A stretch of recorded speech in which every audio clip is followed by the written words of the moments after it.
Hello दोस्तों, जय मसीह की Bible story audio Hindi channel में आप सभी का स्वागत है। आज हम पवित्र शास्त्र बाइबल की एक नए ऑडियो स्टोरी से जानेंगे दूसरा इतिहास की पुस्तक 9 अध्याय सीबा की रानी का आगमन के बारे में। हालेलुया। जब सीबा की रानी ने सुलेमान की कीर्ति सुनी तब वह कठिन प्रश्नों से उनकी परीक्षा करने के लिए यरूशलेम को चली आई। वह बहुत भारी दल और मसालों और बहुत सोने और मणि से लदे ऊँट साथ लिए हुए आई और सुलेमान के पास पहुंचकर उससे अपने मन की सब बातों के विषय बातें की। सुलेमान ने उसके सब प्रश्नों का उत्तर दिया। कोई बात सुलेमान की बुद्धि से ऐसी बाहर ना रही कि वह उसे ना बता सके। जब सीबा की रानी ने सुलेमान की बुद्धिमानी और उसका बनाया हुआ भवन और उसकी मेज पर का भोजन देखा और उसके कर्मचारी किस रीति बैठते और उसके टहलुए किस रीति खड़े रहते और कैसे कैसे कपड़े पहने रहते हैं और उनके पहनावे कैसे हैं और वे कैसे कपड़े पहनते हैं और वह कैसी चढ़ाई है जिसमें वह यहोवा के भवन को जाया करता है। जब उसने ये सब देखा तब वह चकित हो गई। तब उसने राजा से कहा, मैंने तेरे कामों और बुद्धिमानी को जो कीर्ति अपने देश में सुनी वह सच ही है, परंतु जब तक मैंने आप ही आकर अपनी आँखों से यह ना देखा तब तक मैंने उनकी प्रीति ना की। परंतु तेरी बुद्धि की आधी बड़ाई भी मुझे ना बताई गई थी, तो उस कीर्ति से बढ़कर है जो मैंने सुनी थी। धन्य है तेरे ये सेवक जो नित्य तेरे सम्मुख उपस्थित रहकर तेरी बुद्धि की बातें सुनते हैं। धन्य है तेरा परमेश्वर यहोवा जो तुझसे ऐसा प्रसन्न हुआ कि तुझे अपनी राजगद्दी पर इसलिए विराजमान किया कि तू अपने परमेश्वर यहोवा की ओर से राज्य करे। तेरा परमेश्वर जो इज़राइल से प्रेम करके उन्हें सदा के लिए स्थिर करना चाहता था, इसी कारण उसने तुझे न्याय और धर्म करने को उनका राजा बना दिया। उसने राजा को 120 किक्कर सोना, बहुत सा सुगंधित और मणि दिए, जैसे सुगंधित सीबा की रानी ने राजा सुलेमान को दिए वैसे देखने में नहीं आए।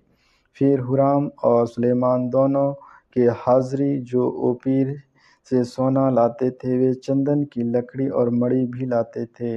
राजा ने चंदन की लकड़ी से यहोवा के भवन और राजभवन के लिए चबूतरे और गायों के लिए वीणाएं और सारंगियों बनवाई। ऐसी वस्तुएं उससे पहले यहूदा देश में ना देखे पड़े थी। फिर सीबा की रानी ने जो कुछ चाहा वह राजा सुलेमान ने उसको उसकी इच्छा के अनुसार दिए।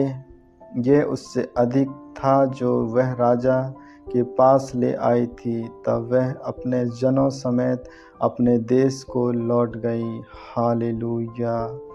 राजा सुलेमान का ऐश्वर्य। जो सोना प्रति वर्ष सुलेमान के पास पहुंचा करता था उसका तौल 646 किक्कर था। यह उससे अधिक था जो सौदागर और व्यापारी लाते थे, और अरब देश के सब राजा और देश के अधिपति भी सुलेमान के पास सोना चांदी लाते थे। राजा सुलेमान ने सोना गढ़कर 200 बड़ी बड़ी ढालें बनवाई। एक एक डाल में 600 सेकेल ढाल हुआ सोना लगा। फिर उसने सोना गढ़कर 300 छोटी ढालें और भी बनवाई। एक एक छोटी ढाल में 300 सेकेल सोना लगा, और राजा ने उनको लबानोनी वन नामक भवन में रख दिया। राजा ने हाथी दांत का एक बड़ा सिंहासन भी बनवाया और चौखे सोने से मढ़वाया। उस सिंहासन में 6 सीढ़ियाँ और सोने की एक पाँवदार था। ये सब सिंहासन से जुड़े थे, और बैठने के स्थान में दोनों ओर टेक लगी थी, और दोनों टेकों के पास एक एक सिंह खड़ा हुआ बना था। 6 सीढ़ियों के दोनों ओर एक एक सिंह खड़ा हुआ बना था। वे सब 12 हुए। किसी राज्य ऐसा कभी न बना। राजा सुलेमान के पीने के सब पात्र सोने के थे और लबानोन वन नामक भवन के सब पात्र भी चौखे सोने के थे। सुलेमान के दोनों जमाल के दिनों में चांदी का कोई मूल्य न था, क्योंकि हुराम के जहाजियों के संग राजा के जहाज तरशीश को जाते थे, और 3-3 वर्ष के बाद तरशीश के ये जहाज सोना, चांदी, हाथीदांत, बंदर और मोर लेकर आते थे।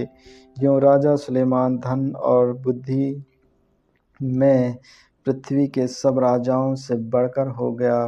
पृथ्वी के सब राजा सुलेमान की सब उस बुद्धि की बातें सुनने को जो परमेश्वर ने उसके मन में उपजाई थी, उसका दर्शन करना चाहते थे। वे प्रति वर्ष अपनी अपनी भेंट अर्थात चांदी और सोने के पात्र, वस्त्र, शस्त्र, सुगंधित घोड़े और खच्चर ले आ जाते थे। अपने घोड़े और रथों के लिए सुलेमान के 4000 घुड़सवार और 12,000 घुड़सवार भी थे, जिनको उसने रथों के नगरों में और यरूशलेम के राजा के पास ठहरा रखा। वह महानंद से ले फलिस्तियों के देश और मिस्र की सीमा तक के सब राजाओं पर प्रभुता करता था। राजा ने ऐसा किया कि बहुतायत के कारण यरूशलेम में चांदी का मूल्य पत्थरों का सा और देवदारू का मूल्य नीचे के देश के गुल्लरों का सा हो गया। लोग मिस्र से और अन्य सभी देशों से सुलेमान के लिए घोड़े लाते थे। हालेलुया। राजा सुलेमान की मृत्यु। आदि से अंत तक सुलेमान की और सब काम क्या नातान नबी की पुस्तक में और सिलोवंशी अहिया की नबूवत की पुस्तक में और नबात के पुत्र यरोबाम के विषय इद्रोदर्शी के दर्शन के पुस्तक में नहीं लिखे हैं। सुलेमान ने यरूशलेम में सारे इज़राइल पर 40 वर्ष तक राज्य किया। फिर सुलेमान अपने पुरखों के संग सो गया और उनको उसके पिता दाऊद के नगर में मिट्टी दी गई, और उसका पुत्र हुरबियाम उसके स्थान पर राजा हुआ। आमीन आमीन। परमेश्वर इन वचनों को सुनने के द्वारा आप सबों को आशीष दे। आगे की और भी ऑडियो स्टोरी सुनने के लिए Bible story audio Hindi channel को लाइक